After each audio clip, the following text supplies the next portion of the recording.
El siguiente programa es de exclusiva responsabilidad de sus productores.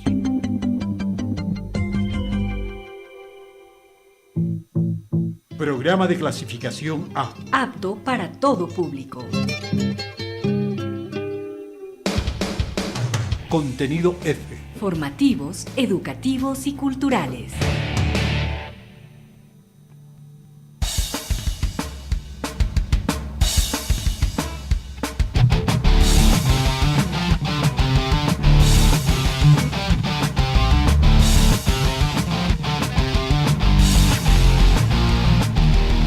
Bueno, buenas tardes, bienvenidos y bienvenidas a un programa más de Frecuencia Subversa, porque nuestra voz es nuestra arma. Todos los jueves de 16 horas 45 a 17 horas 30 por Radio Casa de la Cultura 940 AM. Hoy jueves hemos traído un programa bien bacán, un invitado súper chévere, una persona súper espontánea, súper bacán. Yo sé que esto va a salir así más de ese lado y no tanto así de esa entrevista rígida que tal vez estos micrófonos estén acostumbrados. Entonces, bacán, aquí en cabina tenemos a Alfredo Breil, profesor, saxofonista, autodidacta, yo lo sé tal vez, ¿no? Y muy importante también en la escena actual, pues se presenta así casi con frecuencia, casi cada 15 días, casi cada semana se lo puede ver en tarimas, en escenarios. Entonces, preséntate, Alfredo, ¿cómo estás? Hola, buenas tardes a todas las personas que están escuchando. ¿Cómo vamos? He tenido años de profesor y a la final de mi vida me puse a aprender un poco de música y me puse a tocar el saxofón, y concretamente tuve la oportunidad de contactarme con un grupo de punk. Y entonces hacemos música de punk con saxofón, y eso es una cosa súper interesante y entusiasta, y es bien chévere porque es comunicarse con las nuevas generaciones, ¿no? Con la gente joven. Eso, y ahora aquí me tienen pues dispuesto para la entrevista. Además que eso no se ve como que en la escena, ¿no? Así que venga, además un grupo ensayado, ¿no? Que tiene así, no sé si ya dijiste, el grupo se llama Los Cínicos. A toda la gente que esté escuchando, que le pare orejas también a este grupo, es súper bacán. En YouTube hay unos conciertos incluso completos, unos que hasta fueron cancelados. Tenemos algunos conciertos grabados en YouTube, pero ya mismo vienen más, porque tenemos bastante material grabado, pero nos ha faltado la velocidad, y eso es un tema que yo quería hablar, ¿no? El asunto de cómo a través del YouTube se puede hacer incluso campañas, ¿no? Así como a través de la radio, y esa es una comunicación que está más accesible a la gente, ¿no? A la mayoría. Claro, ahora con esto del internet y la difusión súper inmediata de la información, puede haber un proceso de interacción mucho más rápida, por así decirlo, entre esos espectadores y quien manda el mensaje. No sé si nos puedes conversar un poco de tu experiencia como profesor, cómo ha sido, qué método utilizas o qué, porque tu didáctica es súper dinámica, o sea, más bien se sale de lo común, más bien no es como el típico magisterio magistral ahí, aunque suene redundante, pero es como que más o menos a lo que está acostumbrado el sistema educativo ecuatoriano actual, y igual donde se encamina estas reformas que hacen también desde el gobierno actual. Bueno, quien está hablando ahorita ha sido una de mis víctimas como alumno mío durante estos últimos 4 meses en la universidad. Así que podemos creerle un poco lo que dice. Mi experiencia de profesor se basa básicamente, podríamos decir, en el diálogo. O sea, cuando uno hace comunicación personal, que es el privilegio del profesor que está hablando directamente con los estudiantes, lo más importante es poder partir de la situación de los propios estudiantes.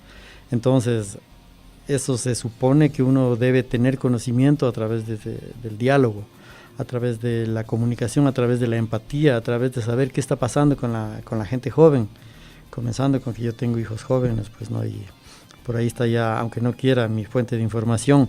Y luego toda la experiencia de la universidad se ha basado en una especie de jugar al ping-pong con los estudiantes. O sea, plantearles un tema, ver qué es lo que ellos plantean y a partir de eso hacer el diálogo y a través de eso llevarles inclusive a temas bastante complicados. Un tiempo yo he estado dando, por ejemplo, estética. Estética es una rama de la filosofía. Eso suena bien complicado. Pero si se conecta con lo que están viviendo los jóvenes, y si no, no sirve de nada, además, ¿no es cierto?, el conocimiento. Si se conecta con lo que están viviendo los jóvenes, ahí se hace interesante y fructífero, digamos, el conocimiento.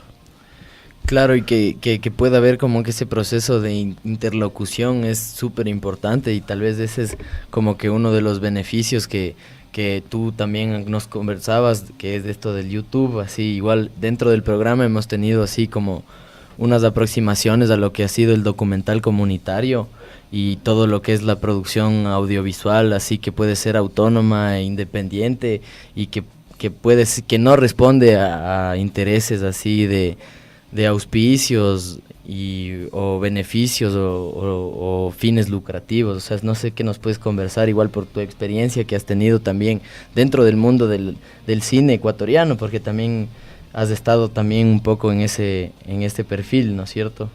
Sí, bueno, ya con la experiencia de los años, yo comencé haciendo documentales alrededor de 1976, dice el primero, cuando quizá la mayoría de las personas que me están escuchando no nacían todavía. Entonces ahí el concepto era un concepto de vanguardia, el tratar de utilizar el video para hacer que la gente hable, para darles la voz a los que no tenían la voz, porque normalmente los documentales antes de eso eran hechos por unas personas que llegaban como desde afuera y veían casi como insectos a la gente y le filmaban y se llevaban esas filmaciones. Además eran gente extranjera, la mayoría, ¿no?, europeos, norteamericanos, que venían a filmarnos a los salvajes americanos. Pero ya para los años 60 había un pensamiento un poco más, de parte de la propia gente que hacía documentales, había un pensamiento más interesante de que de alguna manera debía participar la gente filmada. Pero ahora hemos ido muchísimo más allá. Ya no se trata de que la gente filmada participe hablando, contestando entrevistas, sino se trata de que la propia gente filme. O sea, que la gente tome los medios en sus manos. Y las condiciones actuales de, por ejemplo, el Internet, el YouTube, facilitan eso, ¿no? Ahora, dentro del mare magnum, de la millonada de documentales y de filmaciones que se están haciendo todos los días y que la gente sube al YouTube, dentro de eso, ¿cómo hacer que el trabajo de un trabajo comunitario tenga presencia? Entonces, lo que yo pienso es lo siguiente. Así como la radio no es un programa lo que hace a una radioemisora, sino el sostener un programa durante largo tiempo, ¿no? Asimismo, el asunto del video tendría que ponerse de acuerdo la gente y bajo el mismo tema comenzar a meter distintas filmaciones. Por ejemplo, si se quisiera hacer una denuncia de una situación, por ejemplo, se me ocurre una situación un poco extrema de la agresión de la policía a los jóvenes. Entonces el trabajo es filmar y cada vez que tenga alguien filmado, aunque sea en el celular, que ahora se da esa posibilidad que antes no se daba, filmar eso y pasarlo pero con el mismo título, cosa que se vayan agrupando todas las filmaciones de ese tema y vayan haciendo una cantidad, lo cual significaría una presencia, ¿no es cierto?, que la gente se mete a buscar ese tema y así es como sale. Y luego otra recomendación importantísima es hacer cosas bien cortitas, ¿no? Porque la gente ahora lee de otra manera. Nosotros antes teníamos la formación de leer libros, nos mandábamos sesiones de lectura 2, 3, 4 horas, ¿no? Y estábamos acostumbrados a ver documentales. La mínima duración de un documental se calculaba 20 minutos. Actualmente se trata de hacer pastillas, como dicen, ¿no?, de 2, de 3, de 5 minutos. Pero lo que hace campaña es lanzarlas a todas con el mismo tema, cosa que se vayan juntando en el YouTube y cuando alguien busque le aparezcan todas y puede escoger. Haciendo un paralelo, si ustedes me permiten, si puedo seguir hablando. Claro. haciendo un paralelo con una experiencia nacional que ha tenido un éxito increíble, y no solamente en el Ecuador, sino fuera del Ecuador, que es Enchufe TV, ¿no? Enchufe TV, ¿qué es lo que hace? Hace gags cómicos de una duración de 1 minuto, ¿no? De 2 minutos máximo, pero los van metiendo todo el tiempo, ¿no? Y como hay un registro, una vez que uno hace una página de YouTube, ¿no? Hay un registro de la cantidad de gente que va visitando, que visita y todo eso, entonces a través de eso uno se puede dar cuenta cómo va funcionando. Y fíjense que el éxito de Enchufe TV, ustedes deben tener una idea, sobre todo si son jóvenes menores de 19 años, ¿no? Porque Enchufe TV es para un público que va de 14 a 19 años más o menos, ya la gente mayor ya no ve, ¿no? Consume. Pero es internacional y muchísima gente en montones de países increíbles. Yo tuve la oportunidad de contactar con alguien que estaba metido desde el comienzo en este proceso. Entonces, yo lo que quiero rescatar eso es un trabajo privado de un grupo de jóvenes que están metidos en el asunto de cine y que han encontrado ese camino. Ese mismo modelo me parece a mí que se puede aplicar en el trabajo comunitario, pero consistiría en que la comunidad, que no tiene que ser la comunidad física que sea un barrio determinado, sino la comunidad de jóvenes que se comunican a través del Facebook, aunque sea, puedan producir y meter con un mismo logotipo, con una misma forma de presencia, los temas que quieran que se desarrollen. Y de esa manera se hace presencia. Y es una forma, digamos, indirecta, si ustedes quieren, de hacer video comunitario, porque no es que se reúne la comunidad para hacer el video, que sería una forma un poco más clásica, ¿no? Sino que se utilizan las redes y es comunitario. ¿Por qué? Porque habría un grupo de 10, 20, 30, 40 personas que están metiendo todo el tiempo materiales sobre un tema. Y de esa manera entran y la sociedad puede recibir el impacto de esa. Claro, súper importante retomar este llamado que estás haciendo, igual a que la gente pueda trabajar esta herramienta, y esta herramienta muy lúdica que es esto de los videos y estas pastillas que como tú decías, y que se le pueda introducir de un contenido crítico, un contenido de contingente. O sea, es importante. Igual hay comunidades que con las que se trabaja, igual desde aquí, desde la radio y desde muchos de los colectivos de los panas. Entonces hacemos ese llamado también a que se puedan juntar también todas esas manos capaces y esas mentes que pueden aportar para esto. Y con esto nos vamos a un temita musical. No sé si nos puedes comentar cómo se llama el tema o cómo se llama el autor, bueno, o por qué nos has traído esa música bacán. Luis Humberto Salgado es un músico que hace, como digamos, música clásica ecuatoriana. Es el más grande músico de música clásica ecuatoriana. Él tenía una teoría en 1940 comenzó a hacer él música. Aprendió música, nadie entiende cómo él pudo hacer una música tan actual para esa época. Y lo interesante de él es que era un conocedor, él es de Imbabura, de Cotacachi. Era un conocedor de la música indígena, de la música más antigua nuestra. Y él con esa música, con esas estructuras musicales, digamos, hacía música contemporánea, hacía música moderna, hacía música dodecafónica, utilizando todas las técnicas súper modernas que le llegaban a él de música, pero él decía, hay que coger la música nuestra. Y entonces él logra hacer esa unión. Y eso es lo interesante. Ustedes van a reconocer, aunque es una música que suena un poquito rara, porque es música contemporánea clásica, música culta, como saben llamar. Pero cualquiera que oye reconoce que eso suena a un tema andino. Entonces es una manera de tener identidad y de estar en el mundo actual. Vamos, súper chévere, algo nuevo en la radio ahí.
Volvemos aquí con Frecuencia Subversa, porque nuestra palabra es nuestra arma, con nuestro invitado Alfredo Breil, quien nos ha traído este pasillo que se llama Nocturnal, me estabas comentando. Sí, es una estructura de pasillo, pero es hecho como música clásica. En todo caso, lo más llamativo aquí es cómo este ecuatoriano estamos hablando de 1940, 1950, hace más de 60 años, se puso a la cabeza, digamos, de la música latinoamericana, de la música culta que llaman, de la música clásica latinoamericana, pero sin perder la identidad. Lo más interesante de él es cómo se afirma como ecuatoriano haciendo una música que era de la moda más sofisticada, podríamos decir, de Europa, ¿no? Es un ejemplo antiguo que nosotros podemos tomar de esa actitud de no dejarse arrebatar la identidad por el hecho de que tenemos tanta influencia, tanta conexión con todo lo que está pasando en el mundo, ¿no es cierto? Además, poder romper con esa tarima y público establecido que es como que proveniente de esas bellas artes que hacen como que esa música clásica, y más bien darle como ese tono así más local y más accesible, sobre todo. O sea, que la gente pueda sentir, que la gente pueda escuchar esa música y sentir que es algo propio, no como la música esa extranjera que traen, por más que sea de Beethoven, y que Beethoven sea un gran músico, de Mozart, que Mozart sea un gran músico, pero a nosotros realmente no nos dice nada. En cambio, esta música sí, porque tenemos una conexión de hasta nuestra simbología, lo que tenemos en nuestro interior, en nuestro inconsciente, es ecuatoriano. Por más que estemos en cualquier lado, por más que estemos oyendo música rock, seguimos teniendo adentro unas raíces ecuatorianas. Claro, chéverazo. Y súper bacán poder conocerlo aquí desde el programa, porque al menos yo no lo conocía, y bacán que la gente igual lo pueda seguir escuchando. Nos vamos ahí con el tema San Juanito Futurista. Algo así, algo me dijiste, ¿no? Sí, San Juanito Futurista, fíjense, el concepto mismo es un San Juanito, ¿no? Que viene desde la música más antigua, vernácula, como se dice, ¿no? De antes de que lleguen los españoles, pero este hombre le coge y le lanza para el futuro. Ahí lo vamos a escuchar, es una música especial. Vamos ahí.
Volvemos aquí con Frecuencia Subversa, porque nuestra voz es nuestra arma.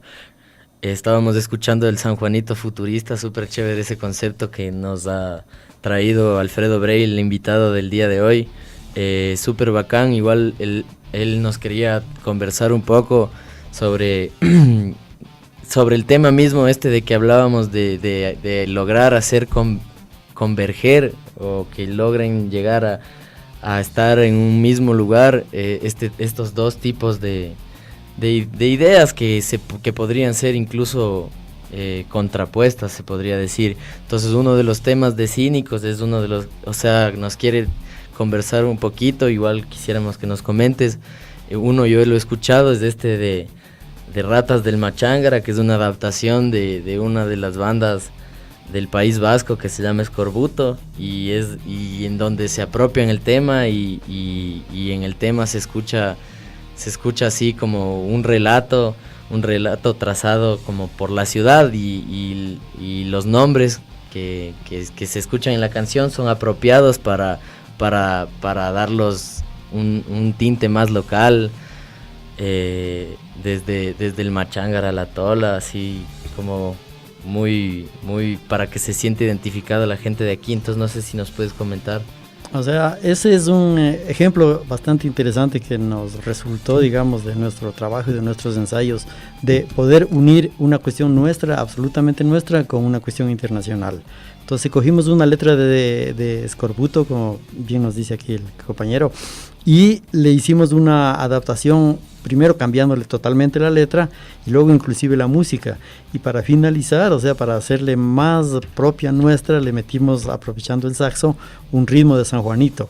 Entonces es una música punk que la gente baila y oye hablar de la tola, oye hablar del machangara, ¿sí? Y del asunto de la idea central, digamos, de ratas del machangara. O sea, las ratas son, se supone, marginadas, ¿no? Y nosotros nos referimos a la gente joven que es marginada porque tiene ideas distintas, pero somos de aquí, o sea, eso es una cosa que es un tema bien interesante, porque mucha gente dice, estos rockeros que han cogido música rock, ¿de dónde viene la música rock? La música rock viene de Estados Unidos, entonces están alienados porque están usando música, ¿no?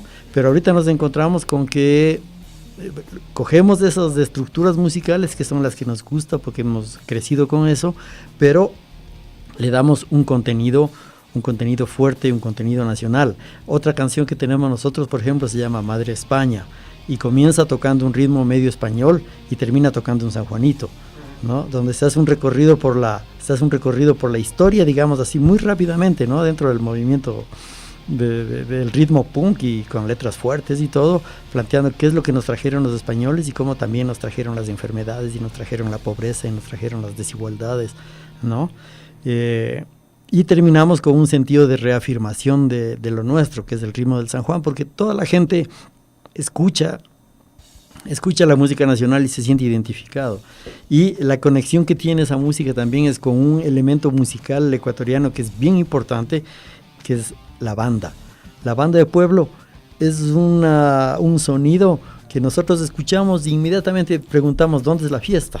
Mi bandita 24. ¿No? Porque nos identificamos con esa música, porque asociamos siempre con la fiesta, con los momentos importantes de la vida de la ciudad, yo qué sé, ¿no? Pero sobre todo con ese concepto de fiesta, porque la música es fiesta y es alegría, pero es lo que tiene de característico la banda, es que tiene una super conexión con la vida propia nuestra cotidiana y con todas las familias y todas las personas estamos, hasta la gente más aniñada, digamos, reconoce en la banda de pueblo una cuestión de fiesta, ¿sí? Y no se diga la gente propiamente popular. Sí, súper importante señalar así toda esa carga simbólica y ese imaginario que se produce alrededor o que se puede potencialmente producir alrededor de una canción, un tema, una letra, o como tú dices también el contexto de la banda de pueblo mismo en general, ¿no? Y en eso también, no sé si nos quieres comentar, estábamos conversando ahí tras bastidores, un poco este tema así del poder degenerativo que tiene, o sea, en la voluntad de lucha, en la voluntad de reivindicación de los jóvenes de esto de los videojuegos, y ahí tú planteaste una pregunta súper importante que quisiéramos que la... Bueno, sí, yo realmente nunca he jugado más que el Triquis, ¿cómo se llama el de armar? Triquis, Tetris. Tetris, ni siquiera me sé bien el nombre. Se me van otros nombres con otras connotaciones. Con otra carga simbólica. Sí, yo no pertenezco a la generación de la gente que hace juegos de video, yo soy más viejo, ¿sí? Pero ¿qué pasa con los juegos de video? Yo una vez les preguntaba a unos estudiantes, a ver, dígame, ¿cuánta gente han disparado y han matado ustedes en el internet, en los juegos de video? Traten de decirme un número, 100, 200, 500, 1000... No, un juego de video de esos que mata, aunque sea... De esos que te premian. Absolutamente, ¿no? Y que mientras más velocidad tengas para disparar y más les masacres a los muertos vivientes o a lo que sea, ¿no es cierto? Estás matando gente, por ejemplo. Entonces, fíjate qué práctica qué experiencia es la que tiene uno, matar gente, ¿no? Ese es el aprendizaje a través del juego de video. Eso tiene algunos defectos. Uno va a pensar que es la violencia la que va a solucionar las cosas, ¿sí? Por una parte. Por otra parte... el problema es más de fondo en el sentido de que Cuando uno practica ese tipo de violencia, uno descarga la violencia y descarga las insatisfacciones y descarga las frustraciones que te crea esta sociedad. Esta es una sociedad que te crea frustraciones, ¿sí? Tú ves en la publicidad de la televisión 1.000.000 de cosas que no puedes lograr. Sientes el peso del autoritarismo, sientes la falta de empleo, sientes la limitación económica que tienes tú, ¿no? Y esa frustración se canaliza y se descarga a través de los juegos de video. ¿Eso a quién le interesa? Eso le interesa a los que están en el poder, a los que están gozando de buenas condiciones de vida. Pero para que la sociedad cambie, esa frustración debería convertirse en fuerza para el cambio social, ¿no? Entonces, para mi juicio, los juegos de video tienen el papel y el trabajo que le hacen al sistema de descargar. Es como el fútbol, ¿no es cierto? O sea, vamos a ver el partido de fútbol, salimos descargados, salimos tranquilos, toda la semana tranquila, no necesitamos chupar, no necesitamos nada, porque estamos ya tranquilos. Entonces, ¿qué es lo que pasa? Eso nos engaña y nos desvía de los problemas fundamentales que la sociedad que debemos de enfrentar como jóvenes y como jóvenes organizados y como colectivos y como galladas y como grupos de gente que nos encontramos en la esquina, ¿no? Entonces, ese es para mí el problema de fondo del juego de video, que nos descarga nos produce lo que se llama catarsis. Es como igual las películas, ¿no es cierto? Vamos a ver una película de karate donde el tipo les pega a todos, nos identificamos y sentimos que nosotros somos los que le estamos pegando a todos, salimos felices. Pero no se trata de eso, se trata de resolver los problemas de la realidad enfrentándolos socialmente. Claro, súper importante acotar lo que tú nos has dicho hoy día. Igual en Colombia, por ejemplo, hay un paro agrario y campesino y, por ejemplo, no sé, no me he enterado si es que está, pero esto de la Copa América tiene a todo el mundo pensando en eso y más que todo es como una estrategia igual de desviar la atención de lo que verdaderamente importa. Igual yo te quería traer a colación algo que había pasado justo este mes mismo, igual para que nos puedas comentar un poco desde tu experiencia desde el magistrado. Esto sucedió el 20 de junio del 2016 y quisiera dar lectura. Es un comunicado súper corto ahí que está circulando entre las redes y es un comunicado que lo hizo el Congreso Nacional Indígena y el EZLN sobre el cobarde ataque policíaco que se dio contra la Coordinadora Nacional de Trabajadores de la Educación y la comunidad indígena de Nochixtlán en Oaxaca, México, al pueblo de México y a los pueblos del mundo.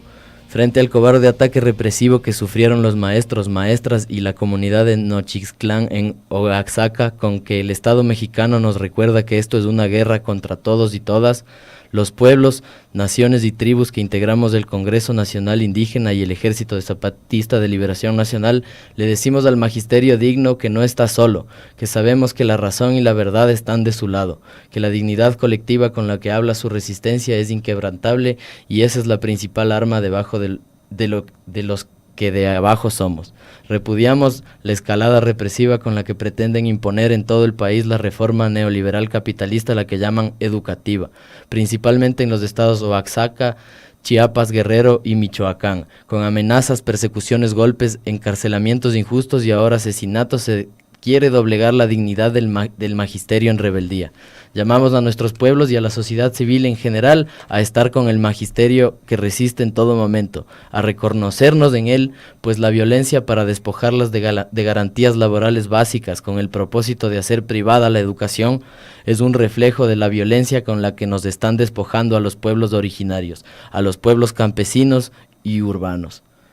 Entonces esto es algo que pasó, hubo como 4 asesinatos en unas protestas de los maestros en este espacio que los señalamos. Entonces no sé qué nos puedes decir. Igual en el país se ha dado de una u otra manera también un magisterio no tan organizado como en ese contexto, pero también se merece sus debidas críticas y su debido identificación. No sé qué nos puedes conversar. Bueno, en la historia de América Latina, una de las más grandes conquistas, digamos, que ha habido es que el Estado se ha hecho cargo de la educación, ¿no? Y ahí aparece la educación pública en las escuelas, en los colegios, en las universidades. Pero frente a eso, o sea, eso es una cosa súper importante porque se dice que la educación, el acceso al conocimiento, el acceso a la información es lo que da posibilidades a la gente de tomar conciencia de lo que está sucediendo y de mejorar sus condiciones de vida, ¿no? Y las condiciones de vida de la gente con la que vivimos. Y entonces aquí recordamos históricamente, es en la Revolución Liberal, no sé exactamente el año, pero que comienza en el 95, ¿no? Con la subida de Eloy Alfaro, donde se plantea la educación laica. Quiere decir que en todas las parroquias debería obligatoriamente haber una escuela de educación para la gente y que sea gratuita. Esa gran conquista actualmente está siendo amenazada y la tendencia y el contenido de lo que está pasando en México ahorita es el asunto de que la tendencia a privatizar la enseñanza. O sea, aquí durante muchos años a nivel universitario, por ejemplo, había la Universidad Central, que era una universidad abierta para la gente y que no tenía costo. Actualmente la Universidad Central tiene casi la competencia con las otras universidades que son privadas. El problema de las universidades privadas es que se convierten en sistemas de enriquecimiento económico, en primer lugar, ¿sí? Y en segundo lugar, que el momento que son privadas, como hay que pagarlas, hacen que solamente pueda acceder a eso la gente de clase media alta, o la gente de clase alta. Antes la gente de clase alta se iba fuera del país a estudiar, ¿no? Y la universidad era para gente de clase media. Actualmente ya también la gente de clase media alta, se queda aquí estudiando, pero se van a las universidades privadas. Entonces, ¿qué es lo que pasa? Así como pasa con la educación, la tendencia neoliberal es que pase con las otras, riquezas de la sociedad. Hay países donde el agua, por ejemplo, está siendo privatizada, ¿no? Claro. Aquí mismo, por ejemplo, se plantea el problema de que la Coca-Cola se ha apropiado de unas vertientes de agua que eran para toda una zona, una región del Ecuador, ¿no? Entonces la tendencia a privatizar, a convertir en enriquecimiento de un grupo que son los capitalistas, que son los accionistas de las grandes empresas, que pueden manejar el agua potable, pueden manejar la basura, pueden manejar la electricidad, o sea, servicios que la propia sociedad debería darse para sí misma con el objeto de que beneficien a todos y que en vez de producir riqueza para unos pocos, la riqueza que produzcan sirva para mejorar el servicio justamente, y eso quiere decir mejorar las condiciones de vida de todos nosotros. Pero la tendencia es la privatización y por eso hay que enfrentar esos efectos de esas tendencias, esas políticas neoliberales de la privatización. Y entonces lo que está pasando en México es que comienzan a atacar a las organizaciones de los profesores con el objeto de debilitarles para pasarse a la privatización de la educación. Claro, y es un proceso que incluso nosotros lo hemos vivido, incluso el sistema de hacer pública la educación de una u otra manera es realmente una estructura que está monopolizando el sistema educativo actualmente. Esto del CENESID, el IES es realmente una prisión imaginaria, así que está oprimiendo realmente a mucha gente actualmente. El Estado ha tomado aquí el control de la educación. Eso podría tener según cómo se ha manejado, podría tener un lado bueno, que podría ser el que se mejore la calidad de la educación. Pero en la práctica hay un tipo de problema bastante fuerte, y es que el concepto de educación es un concepto que está manejando el Estado ecuatoriano. Actualmente es un concepto demasiado tecnocrático y demasiado poco para desarrollar el pensamiento libre de la gente. Entonces te están formando como obrero, te están formando como técnico para que seas empleado de las grandes empresas, pero no te está formando como una persona que piense y que pueda tomar sus decisiones y que pueda luchar por el cambio y la mejora de las condiciones de vida de la mayoría de la población. Claro, y eso es más o menos a lo que se apunta, así que con lo que hemos podido conversar en este poquito tiempo, poder alinear entre todo el trabajo que se hace y qué mejor si es que se logra tener en las manos algo así como esa herramienta, como tú decías, de esos videos documentales cortísimos, algo así, teniendo una herramienta que sea visible, que sea escuchada, que sea didáctica y que sea también por fuera de estos ejes igual élites del conocimiento, de este tipo de cosas, o sea, retomar toda esa autodeterminación a la que hemos llamado, o la que nos has traído también es este sentimiento para poder autodeterminarse y no estar pensando como en el aire, ¿no? Sí, ese es el llamado más interesante, ¿no? O sea, frente a toda esa cuestión de desarrollo de la élite, del control de la sociedad, la gente joven actualmente puede responder de manera coordinada, de manera comunitaria, ¿no? Organizándose y avanzando y utilizando los medios accesibles, ¿no? Que son, como decíamos, pueden ser el internet, pueden ser los fanzines, ¿no? Sí. Son formas de comunicación económicas, o sea que tendríamos acceso a la gente joven, ¿no? Sin necesidad de tener grandes medios, pero con sutileza, con inteligencia, con dedicación, se pueden hacer unos trabajos que la propia gente se va a quedar sorprendida cuando se lleguen a realizar. Chéverazo, muchas gracias. Con esto estamos finalizando el programa. Agradecemos infinitamente la presencia de Alfredo Breil. Esperamos tenerte de nuevo aquí en el programa. Alfredo, profesor, músico, saxofonista, amigo, persona, padre, en general un tipazo. Muchas Chévere. gracias por lo que dices. Muchas gracias por venir, y para todos los que tengan la suerte de tenerle como profesor, qué suerte que la que tienen. Unas palabras de despedida de Alfredo y con eso terminamos. Ya, muchas gracias. Un corte comercial antes, que dé las palabras y de ahí se va un corte comercial y ahí sí finalizamos. Bueno, ahorita no, yo lo que quisiera es repetir lo que estábamos diciendo. Los jóvenes tienen que ponerse las pilas y comenzar a organizarse y hacer cosas que pueden hacer con sus propios medios desde su propia casa, a través del internet y a través de los fanzines, y la música, ¿no? Y llegar así a mucha gente.